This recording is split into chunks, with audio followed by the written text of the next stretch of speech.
好的，老 K 點球互射俄羅斯輪盤賭的定理，今天咱們討論一下。正好趕上了瑞士對哥倫比亞，雙方0-0，比賽沒什麼可說。可互射點球階段能說的就太多了。首先，今天哥倫比亞的主力門將巴爾加斯撲點球非常出色，他無論是在俱樂部還是國家隊，多次在關鍵時刻上演過點球的撲救，是心理素質極強的點球殺手。他非常擅長觀察主罰球員身體的重心，在保持自己重心的同時，又迅速的能下地做出扑救反應。在效力于墨西哥联賽阿特拉斯队期間，他就多次在聯賽中撲出了關鍵的點球。不過過去在南美洲，阿根廷跟哥倫比亞隊經常碰到，所以阿根廷最著名的擅長撲點球的門將大馬丁，過去就談到過哥倫比亞。大馬丁內斯就曾經總結過，對哥倫比亞，他覺得主罰的球員不會踢向過去自己在錄像中看到習慣性的那一邊，所以大馬丁就選擇總撲向另一邊，而這對他幫助很大。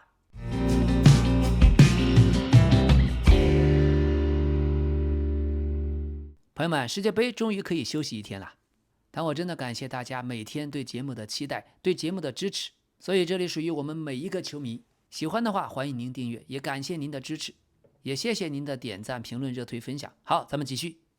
而今天的點球大戰，俄羅斯輪盤賭，咱們一個一個的看。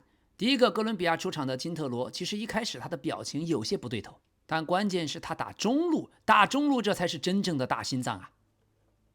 過去1年半，老 K 的視頻裡說過多次，點球互射要想取勝，必須要有球員敢於打中路。你打個1次2次，守門員就不知道該怎麼辦了，他很可能就不敢再去猜左右，這樣子後面的隊友打左邊打右邊，勝利的可能性就大增。所以金特羅上來雖然有些緊張，但打中路這個決策10分滿分。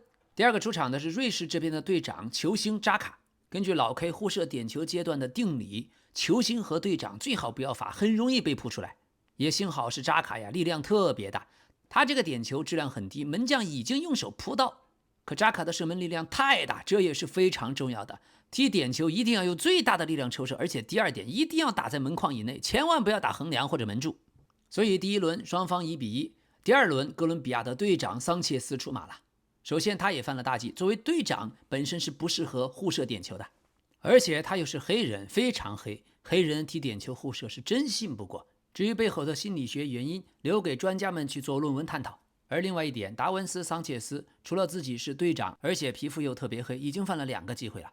但最重要的，他第3個大忌諱，踢點球千萬不能閃自己舌子。四川話不能閃自己舌子什麼意思呢？就是你從前面的準備到最後要一蹴而就，千萬不能把這個過程拖得太長，拖得越長自己越緊張。但這個桑切斯不知道怎麼回事，首先擺球就擺了半天。當時看他的眼神其實已經很迷茫了，自己又用腳在那比劃比了半天，又慢慢的退，慢慢的退到最後，在那又等了半天。用四川話，這閃舌子已經閃得沒得舌子了。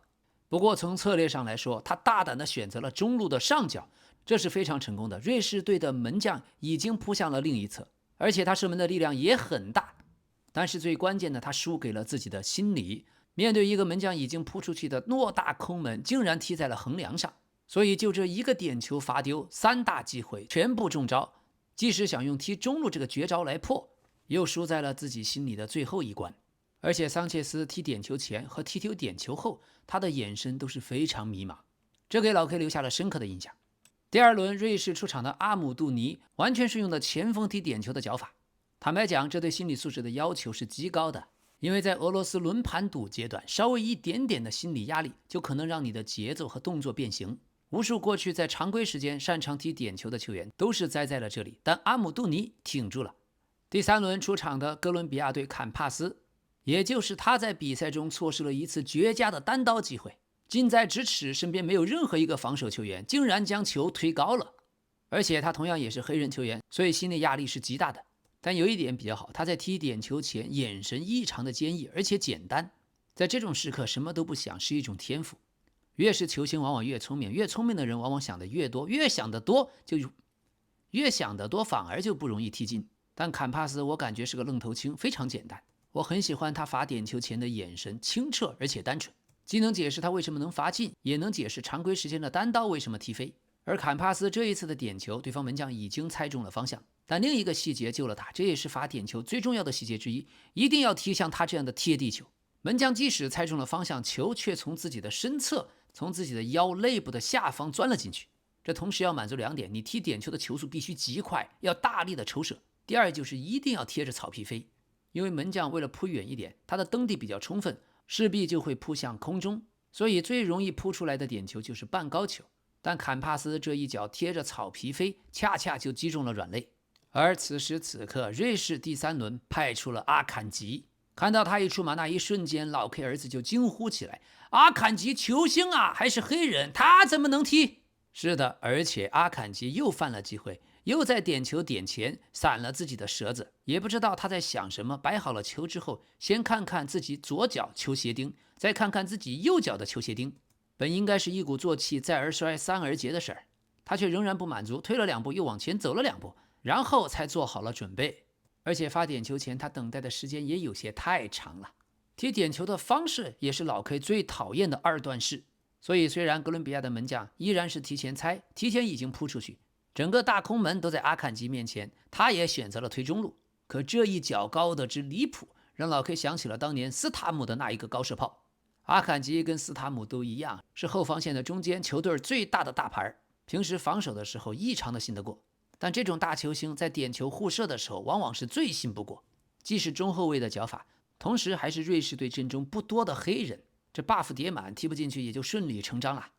此時哥倫比亞和瑞士的點球互射3輪戰罷2-2，但這個時候在扎卡隊長的帶領下，瑞士隊有一件事做得特別好，幾乎所有的球員都走過去歡迎阿坎吉歸隊，而且不斷地安慰他。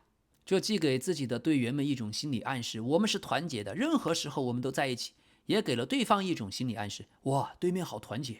此時此刻，哥倫比亞隊庫喬·埃爾南德斯出馬，他主罚點球前有2個細節：第一，深呼吸了2次；第二，不斷的轉頭看裁判，又看了2次，眼神中也比較脆弱，比較迷茫。然後又踢了個半高球，正好被瑞士队門將撲個正着。1998年英格蘭隊踢阿根廷，點球互射，英格蘭落敗。賽後，各種的《每日鏡報》《太陽報》都找到了牛津大學、劍橋大學各種數學教授、物理教授，一通分析。分析的結果結論很簡單，就是永遠不要射半高球。那麼第4輪，瑞士出場的是伊藤，29歲的老將，而且名不見經傳，除了資深的德甲球迷，沒多少認識。在罰點球之前，他一動不動，紋絲不動，彰顯了心理素質的優異。然後這個點球，他依然打向了中路。是的，這一次瑞士隊真的是對哥倫比亞這個擅長撲點球的門將有着全面而深入的研究，大量的點球都罰向了他的中路，包括阿坎吉罰丟的那一個。這就是對方鐵布衫的罩門。越是擅長撲點球的門將，往往往左邊往右邊就要撲得更遠一些，也就賭方向的成分更重。所以你就打他中路，你反覆打他中路，對他來說也是一種折磨。如果這時候他不再提前做判斷，只是站着不動，那你輕輕推一腳左路，推一腳右路，後面的隊友也就輕鬆能破門了。所以伊藤這個球相當的關鍵。進球後29歲老將的一聲怒吼相當的長士氣。此時哥倫比亞來到了第5輪，最後一個出場的是路易斯·迪亞斯。毫無疑問，按照老 K 俄羅斯輪盤賭的定理，路易斯·迪亞斯最大的牌，他是不應該罰這個球的。而且他今天在比賽中的狀態奇差無比，根本不是我們過去在拜仁慕尼黑見到的同一個球員。但好在主罰之前，他的眼神還算是堅毅，而更關鍵是沒有那些亂七八糟的，沒有閃自己舌子。準備好了，裁判一吹哨，他就用自己最擅長的前鋒式踢法，其實也算二段式。但瑞士門将猜錯了方向，路易斯·迪亞斯打進，給哥倫比亞保留了最後一分希望。最後一個出場的瑞士隊魯文·巴爾加斯，這裡咱們必須要表揚瑞士隊主教練亞金的安排。他選出的5個主罰球員，有3個都是前鋒。另外一個隊長扎卡差點罰丟，球已經被對方門將撲到了，而還有一個中後衛阿坎吉就直接踢飛了。魯文·巴爾加斯主罰的時候，所有人都屏住了呼吸，但小細節，他將球抱起來先穩了一下，老 K 一下子就熱血沸騰。因為我每次主罰定位球，無論角球、點球、任意球，我都會習慣性先親一嘴皮球，這也是一種心理暗示，無論是對自己還是對皮球。是的，你也要相信小小皮球它也是有生命的。但魯文·巴尔加斯有一點不好，他擺那個球擺了半天，有一點閃舌子。可遺憾的是，讓哥倫比亞球迷失望的是，當他抬起頭來，那一雙堅毅的眼神，他是10個球員裡面眼神最堅毅的，而且整個面部微表情，特別是他的嘴和鼻子，那就顯示出2個字：銳氣。是的，護法點球要的就是這股銳氣。其實無論你踢哪個角度，關鍵是球速。這麼大個門，只要你打得足夠快，門將都不容易撲到。所以巴爾加斯最後的點球也是貼着草皮鑽入了左邊的死角。哥倫比亞被淘汰，相當遺憾。這次世界杯，他們才是踢得更像巴西隊的那一個。南美洲包括阿根廷這麼多支球隊，只有哥倫比亞的準備是最充分的。在比賽中，他們的技戰術打法，每一個球員球星展現出的敢於拿球、敢於控球，而且將帥一心，每個人對戰術的執行力都極強。但很可惜，他們第一輪比賽對烏茲別克斯坦15次射門進了3個球，可從此以後的79次射門只進了2個球，浪費機會終將會被懲罰。對對手來說，大難不死必有後福。今天比賽這樣的單刀都給踢歪了，那被淘汰也是理所應當。而更重要的是，太多的黑人球員確實心態不行，各種空門呀、單刀不進呀、點球踢飛呀，只是純純的身體素質好。接下來南美洲就只剩下潘帕斯高原的雄鹰阿根廷隊。說個冷知識，在南美區世界杯預選賽，阿根廷進了31個球，哥倫比亞進了28個球，進球數排名第2。但所有的哥倫比亞前鋒就跟路易斯迪亞斯差不多，射門的準頭相當不行，簡單的射門總是踢飞。路易斯迪亞斯在拜仁還有個特點，總能進一些高難度的球，但實際上就是射門的準頭不夠嘛。否則拜仁有奧里塞這樣的做餅大師，路易斯迪亞斯如果有巴塞羅那拉菲尼亞那個射術，那進球數可能不比凱恩少多少。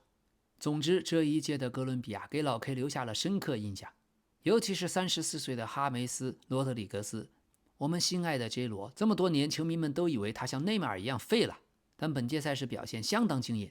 只可惜在今天最關鍵的一場比賽之前卻得了流感，整整一代人的回憶呀，多少的遺憾無法言說。而哥倫比亞隊過去歷史上極其不擅長點球大戰，這就是命。而南美洲這幾支隊，包括哥倫比亞、巴拉圭、烏拉圭，都同樣的問題，缺少頂級的前鋒，這就讓人很感慨。過去南美是專門出中鋒的，所以再見了哈美，再見了 J 羅。本屆世界杯是02年以來進入8強的南美球隊最少的一次，僅有阿根廷晉級，而甚至只差一步，阿根廷也差點被埃及淘汰。另外，在哥倫比亞的队史上，這是他們第3次在淘汰賽打進了加時賽。可不幸的是，這3場比賽他們都成為了被淘汰出局的一方。哥倫比亞隊成為了世界杯歷史上打進加時賽以後全部被淘汰場次並列最多的球隊。除了他們之外，羅馬尼亞隊和墨西哥也有3次這樣的經歷。而且在點球大戰中，先罰和後罰勝率真的相差很大。這一次世界杯4場點球大戰，先罰的一方都輸掉了比賽。而最近15次世界杯的點球大戰，先罰的一方竟然輸了13場。由此可見，俄羅斯輪盤賭、點球互射考驗的真的全是心理。在今天比賽賽前，巴西隊的名宿过去的队長卡福被問到，本屆世界杯看好誰夺冠呢？卡福說哥倫比亞，因為哥倫比亞目前在賽場的表現最強勢。他說的非常對，跟老 K 專業的眼光一模一樣。但很遺憾，要想在世界杯繼續走下去，除了踢得好之外，必須要能進球，而且必須要挺過點球決戰。不過球雖然輸了 ，J 羅的女朋友相當漂亮，這漂亮的女模特同時也是網紅，將在未来的一段時間安撫 J 羅那受傷的心。而且女孩這一次世界杯期間，她很擅長更換不同的穿搭，無論是紅色的比基尼還是白色長褲，無論是淺棕色的迷你短裙還是修身的黑色連衣裙。說穿了，人只要長得好看，哪怕只穿泳衣你都覺得特別美。女孩子的衣服只有一個原則，布料越少越值錢。那麼最終瑞士隊通過點球4-3戰勝了哥倫比亞，晉級8強，將迎戰阿根廷。那也會是美加墨世界杯的第100場比賽。整整20年前的德國世界杯，瑞士隊在前4場比賽1球未丟，防水滴水不漏。但在和烏克蘭的點球大戰中，他們踢出的所有的前3個點球全部罰丟，所以總比分0-3敗下陣來。